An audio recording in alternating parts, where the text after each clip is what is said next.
end tonight as they fall to the Washington Wizards. The Wizards upending the Jazz for the second time this year, sweeping the season series and making the Jazz defense look rudimentary.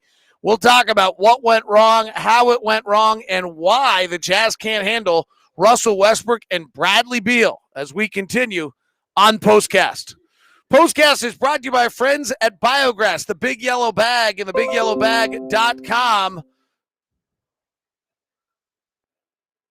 My dad tells me I have the wrong video playing. How is that possible? Are you guys getting this here or not? All right. I don't know why that would be the wrong video playing, but now I'm very confused and flustered. But we'll try to continue. If somebody could tell me in the chat room if this is coming through all right, that would be appreciated. Rob, that says it's all right. All right. Sorry, a little flustered there for a second. The Jazz fall tonight brought to you by also our friends over at grip6.com and the belts over at Grip6. All right, here's the story tonight. First of all, Westbrook and Beal just came at the Jazz and got the Jazz backpedaling, and they never regained that kind of that energy into the game to the final minutes. They got punched, and they weren't able to get back in control of the game at any point, and that's pretty wild, and that's really the second time that they've been able to do that to them in that fashion, is being able to take that away and dominating them in that fashion, as the Jazz simply were not able to regain kind of any essence in the game. Westbrook coming at them, Beal coming at them, getting wherever they wanted to. I said it early in the second quarter with Ron, I didn't think we were playing well. We were ahead, and I didn't think we were playing well, and that came back to bite us along the way. What's interesting about this game is the Jazz did not stop Washington in transition. We're not a good transition defensive team. They scored 1.8 points per transition opportunity, according to Clean the Glass. But the bigger problem is they had a great half-court offensive game. We're the number one half-court defense in the NBA, and yet we can't shut down the Wizards' half-court offense. The Wizards come in as the 21st ranked half-court offense. Now, Beal's missed a bunch of games. Westbrook's inefficient. They've actually also won 12 games this year against above 500 teams. So they're kind of a funky Jekyll and Hyde team, but their pure athleticism and those two guys just coming at us, we couldn't handle it. They took 47 mid-range shots. They made non-restricted area twos. They made 24 of them, which is actually shouldn't be enough to beat you. But the problem is at the same time they were doing that, they were making their threes. And so they finished the night 15 of 17 on shots in the paint non-restricted area, which is elite. They go 9 of 20 on long twos, so they go 24 of 47. But the killer for the Jazz is that they went 4 of 7 on corner threes and 5 of 11 on above the break threes. Frankly, it's the easy answer is, okay, they beat us with the mid-range shot, which they may have. But the real story is that this is not a particularly good three-point shooting team that made a bunch of threes, not a lot of attempts.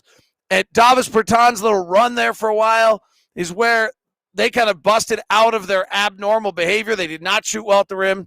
We did a lot of things better than we did them last time. We got to the rim. We took 20 shots against the rim against them. We got off 10 corner threes against them. We took our 20. We just could not slow them down and get stops and be able to figure out what to do against them tonight. They took the game to us, and we never really regained. And I know the end flurry was interesting and nice, but you go down 15 in the fourth quarter, and you're done. Like, we could have left and gone home at that point. 619-8 is the record of teams that lead by 15 in the fourth quarter. Like, it's lights out, party's over when a team goes up 15 in the fourth quarter. Let's go to the comments. Adam is flying. Don't sugarcoat it. That was an embarrassing effort for a team we're supposed to believe can win it all this year.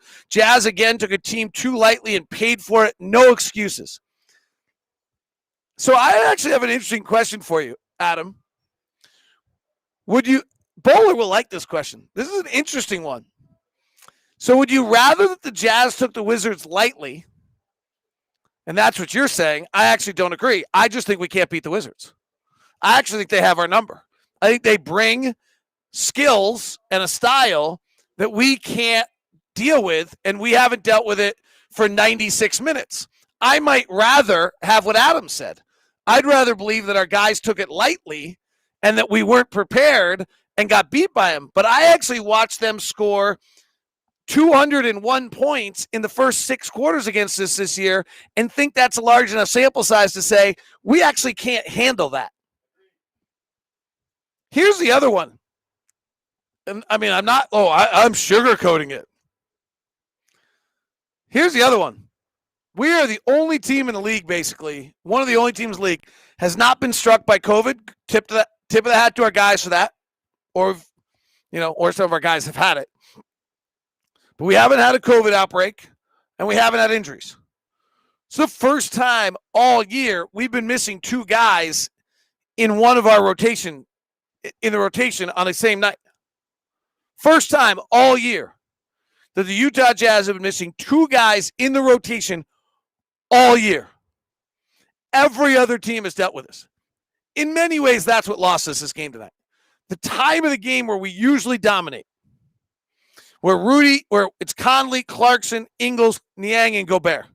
We got outscored 19-8 to close the third quarter, and that ended the night. And that's usually the group that does it. So, my take on this one is they actually bring something we couldn't handle. Speed, athleticism, coming downhill, great mid-range scorer. It's the only way you can beat us is the mid-range. Rudy's got the rim protected. We deny the 3. You're going to have to hit mid-range shots. Bradley Beal's as good as they get. Westbrook actually wasn't terrible tonight, which he often is.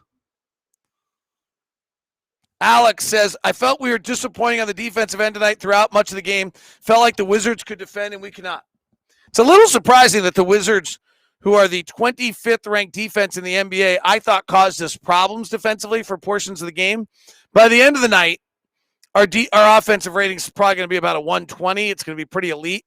So that's probably not going to hold water as an argument. But frankly, some of that's a flurry. We'll have to look at the quarter-by-quarter numbers when they come out. I'm not one who I probably should give more credit to these flurries at the end of games and give credit to it. But since I'm so analytically based, when the win probability crosses over 98%, I find the rest of it kind of empty. And so if you go up 15 in the fourth quarter, the teams are 619 and 8 and 8. So the winning percentage is 97%. So, yeah, I think it's worth going to look at the offensive number of what it was at that point. Would it be beneficial to have O'Neal rest a few games? Tomorrow might be an interesting game for O'Neal to rest. They don't have a bona fide scorer, and we get 2 days off after that, so he'd get 3 days off. If he's really that badly hurt, maybe. Welp, that sucked, says JW. I get that we're missing 2 high-usage players, but Donovan's tunnel vision is concerning. He's been missing easy reads a ton recently, never passing off the pick and roll, even to wide-open corners. Seems like he has no confidence in his teammates. I'd have to go see it. That's almost impossible for me to recognize while calling a game. So I'd have to go kind of keep an eye on that and look back. I mean, he has scored 160 plus points in 4 games. So it's an interesting thought. I'm not discrediting it. I just don't know. Fatigue seems to be a huge factor across the league right now. Strange results nicely. Well, here's the thing I think about the fatigue, and I think this is where what we've had happen this year is so beneficial to us, is what I'm watching is teams that are missing a player or two. So you miss Bradley Beal for a few nights, and then all of a sudden everybody else has to pick it up, and then those guys get really tired because they're playing 3 games in 4 nights or 3 games in 5 nights in that environment. And so we haven't actually had that. We had it a little bit here where Donovan now without Clarkson and guys without Clarkson. Ingles definitely had a larger burden tonight. How do they react? It's a snowball effect of fatigue, and we haven't been crushed by that. this year. So I think that's a little bit of. I keep looking for an outlier stat. I think they just play better. I really think they're a tough matchup for us. I was talking to someone on the drive down tonight, and they said, well, we'll get tonight. And I said, yeah, I mean, they deny the rim and they play a lot of transition. Those are, we're not good in transition. We're the number 1 half-court defense. We're the number 17 transition defense. We don't even do a great job of keeping people out of transition. It is our bugaboo. That's our Achilles heel. Our other one is when we get caught with that little floater all night. They force us into both those two things. JW says, what's with the lack of focus? I think we came out and tried to outscore them, but I don't necessarily know that we were out of focus. Those guys are pretty good. The missed challenge on Rudy offensive foul and Donovan missing a wide open Boyan in the corner instead of missing a layup, causing the need for a flagrant foul were 2 game-changing plays.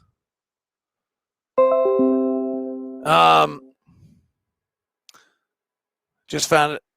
Just got that was the injury report for the Thunder playing without anyone who really is, so we should be fine. Jazz have a worse record when Donovan shoots 25 plus times. Causation or correlation? He thinks correlation. Yeah, probably, but I'm not sure I'd put it on Donovan, right? Like, I think it might be a sign of other things that guys are not allowing.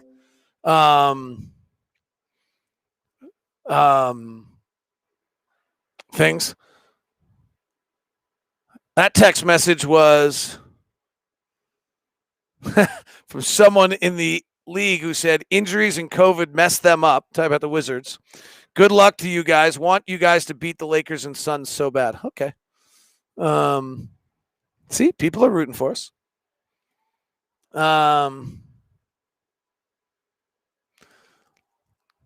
Donovan can't be that bad in the second and third like he was. Felt like he missed everything and it wasn't close. He did. He missed everything. He also made everything in the first quarter. Right? Like, that's kind of how it happens. All right. That wraps us tonight. Discombobulated show. I'll end on this note. We are 40-14. Very good point. That wraps us up.